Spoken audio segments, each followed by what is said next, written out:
Bonjour à tous et bienvenue dans cette vidéo relative au transfert du siège social d'une SAS.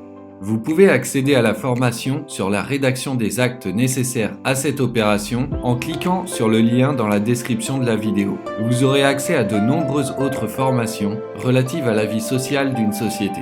Dans cette formation, je vais vous présenter avec des actes types comment je rédige le rapport du président, la convocation des associés et du commissaire aux comptes, s'il en existe un, les pouvoirs des associés, le projet de procès-verbal d'assemblée générale, le texte des résolutions proposées à l'assemblée générale. Enfin, je vous présenterai comment je mets à jour les statuts de la société suite au transfert du siège social. Je vous communiquerai les actes sur lesquels je travaille pour réaliser mes dossiers auprès de mes clients. Dans cette formation, vous disposerez d'une vidéo par acte expliquant comment je les prépare.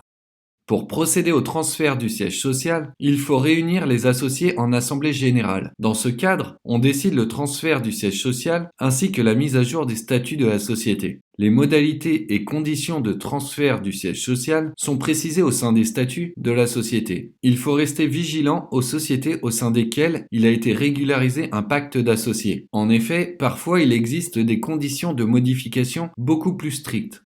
Concernant le lieu du nouveau siège social, il faut faire attention si la société souhaite le domicilier chez l'un de ses associés. Il est interdit de domicilier le siège social d'une société chez l'un de ses associés si ce dernier n'occupe pas de mandat social. Pour plus d'informations à ce sujet, je vous laisse regarder la vidéo YouTube « Comment domicilier sa société ».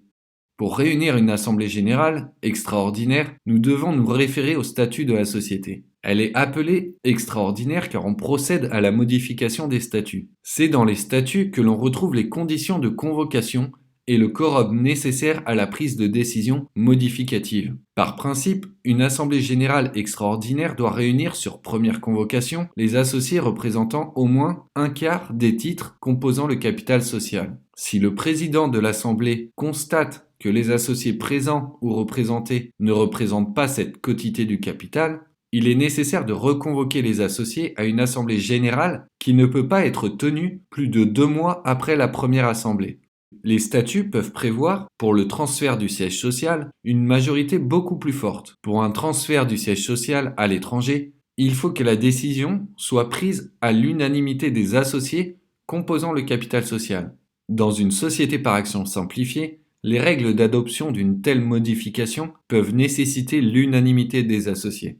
Parfois, les statuts prévoient que le représentant légal peut transférer le siège social de lui-même dans le même département.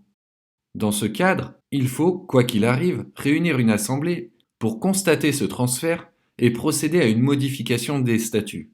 Si les associés ne ratifient pas la décision du dirigeant de transférer le siège social, cette décision deviendrait caduque. Il est donc important de réaliser directement une assemblée générale. Cette formation permet de comprendre comment procéder au transfert du siège social par délibération des associés en assemblée générale. La décision de transfert doit être suivie d'une réalisation effective. Dans le cas contraire, cette décision serait inopérante et le transfert réputé fictif. Vous retrouverez la suite de cette vidéo sur la plateforme faites-le-droit.com dans la formation relative au transfert du siège social.